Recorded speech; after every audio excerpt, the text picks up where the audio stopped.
Today we're going to be reviewing 1.7, Finding Inverse Functions Graphically and Algebraically. This is a practice sheet that you should have with you if you need a copy. It is on Edmodo. So before we start on that, I want to review some things with you. Let's look at this graph over here. Remember the hand activity we did in class. The inverse of a function is the reflection of the function across y equals x. And remember the hand rule that we did? In order to get the reflection of the hand, what we did is we drew y equals x and we folded our graph on y equals x to get the inverse of our hand. So in this case, if you try to fold this graph on y equals x, g of x and f of x will be a perfect match. They will cover each other, both red and the blue line. Now to look more at what's happening to the coordinates, let's look over here. Again, if you fold this graph on y equals x, 7, 2 and 2, 7 will cover each other. And 1, negative 2 and negative 2, 1 will be a perfect match. They will cover each other perfectly. So let's look at the coordinates. What's happening every time you are reflecting across y equals x? Whatever you get is going to be the inverse of what you started with. And what's happening to the coordinates is that the x over here, which is 1, becomes the y over there on the other point and is 1 as well. So as you can see, the sign does not change. X and y reverse, just reverse. And the y, which is negative 2 over here, becomes x equals negative 2 on the inverse point. Now let's do some more practice. If we look over here, if they ask you to graph the inverse of a function, what you do is you graph the function itself, grab some points from this function and put them in the table. Let's do that. So this function starts at 2 because the y-intercept is 2, and then the slope is 2/3, so it goes up 2 and 3 to the right, up 2 and 3 to the right, or you can say down 2 and 3 to the left, down 2 and 3 to the left.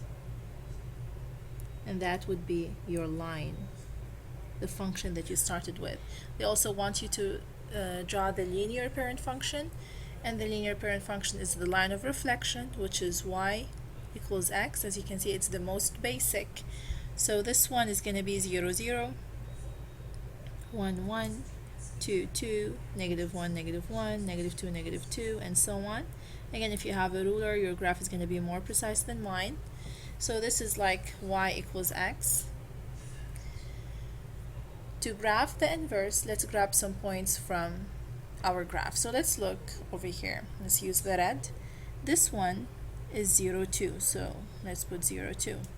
And this point over here is going to be 3, 4. So let's write that down, 3, 4.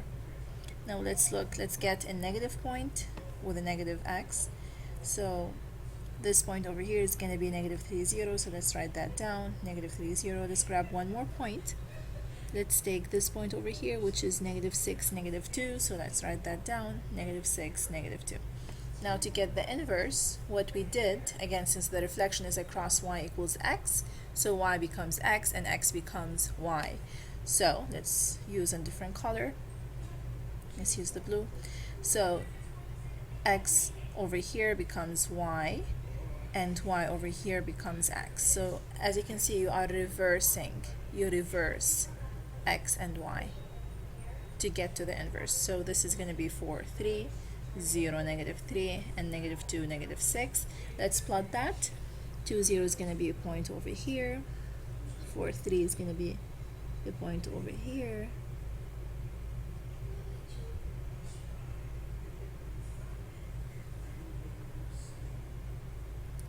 Zero, negative 3 is going to be the point over here. And negative 2, negative 6 is going to be a point over here. Again, if you have a ruler, your graph or your line is going to be more precise than mine, so this is going to be my inverse. If you had a ruler and you draw this in a better way, then if you fold your graph on the green line, you'll see that the blue line and the red line will cover each other, and that would be the inverse. So as you can see, I did what was asked of me in the question. I was asked to graph the given function, so I did in red. I was asked to graph the linear parent function, and I did in green, and I was asked to draw the inverse, and I did in blue.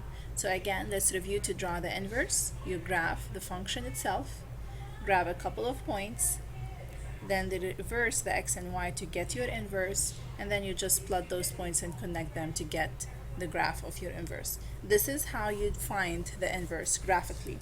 Now, how do you find the inverse algebraically? Before we do that, let's say they gave me a bunch of points like this one over here. How do I find the inverse of this? Again, the inverse is the function with the x and y reversed. So it's going to be 3, 0, 4, 2, negative 6, 5. Let me erase this to continue. And 3, 7. Okay.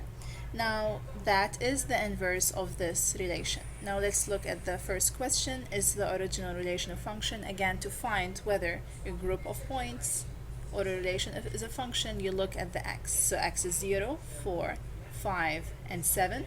As you can see, I did not mention the x twice, so yes, the original relation is a function. Now let's look at the inverse. The x is 3, 4, negative 6, and 3. I did mention the 3 twice, so the inverse relation is not a function.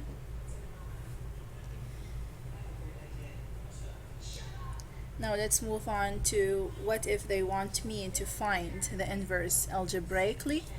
Now again, it's the same concept. Let's try to do the first one, which is f of x equals to x minus 1. So f of x means y. So y is equal to x minus 1.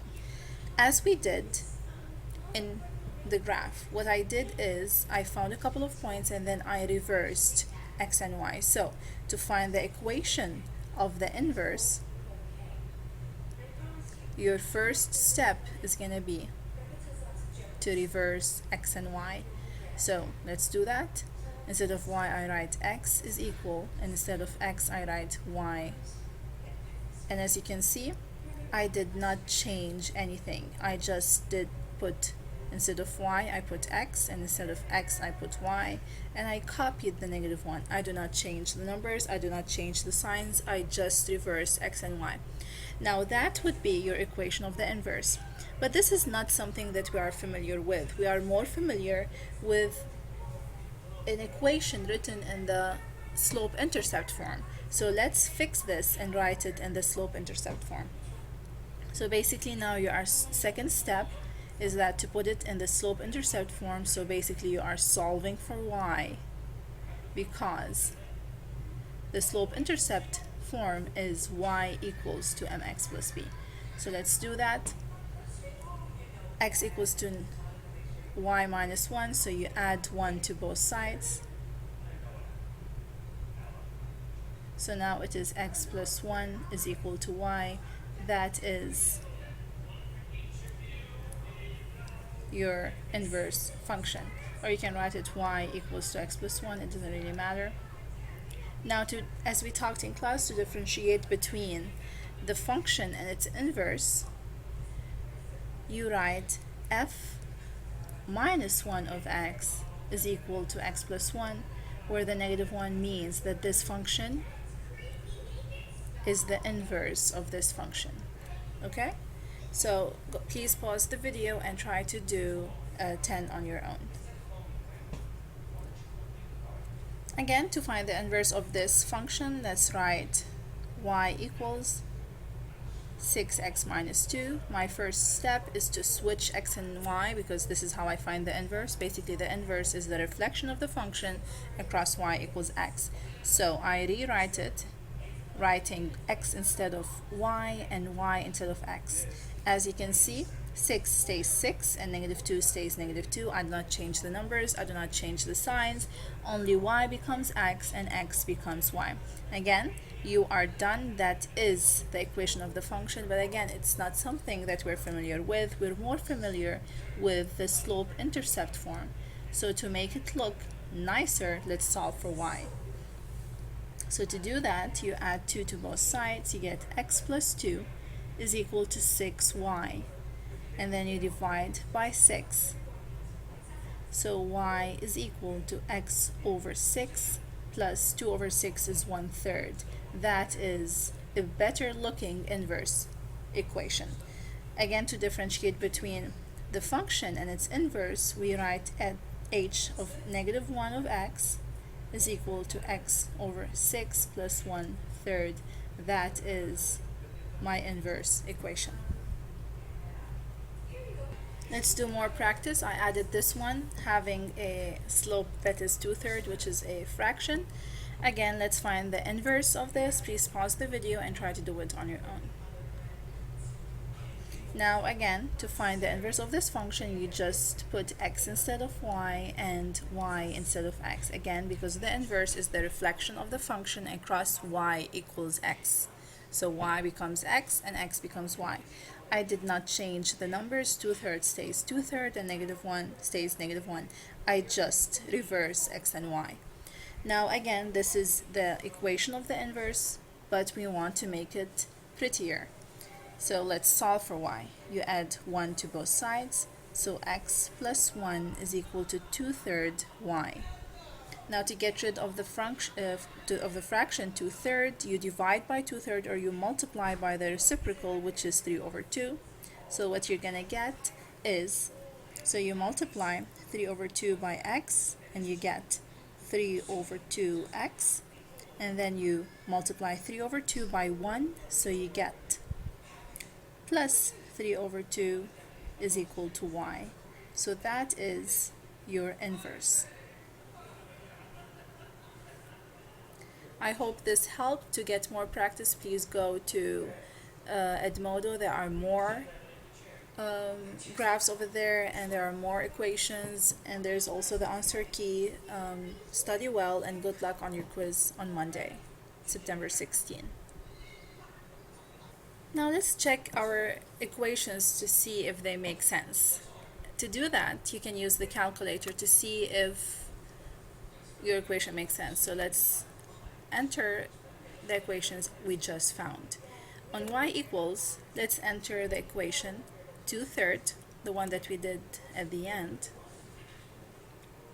So 2 over 3, close parentheses, x minus 1. That is my function. So on y2, I'm gonna put y equals x. So basically here is the instructions. It doesn't matter, you can put them in different order, it doesn't matter again.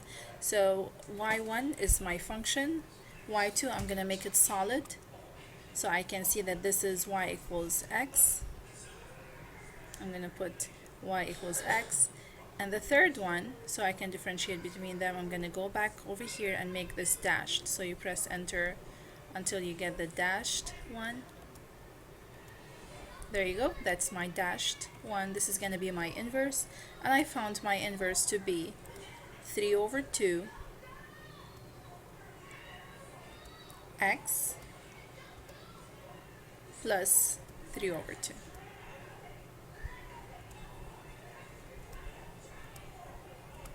Now again, the line is my function, the bold should be my line of reflection, and the dotted should be my inverse. So let's see how they look.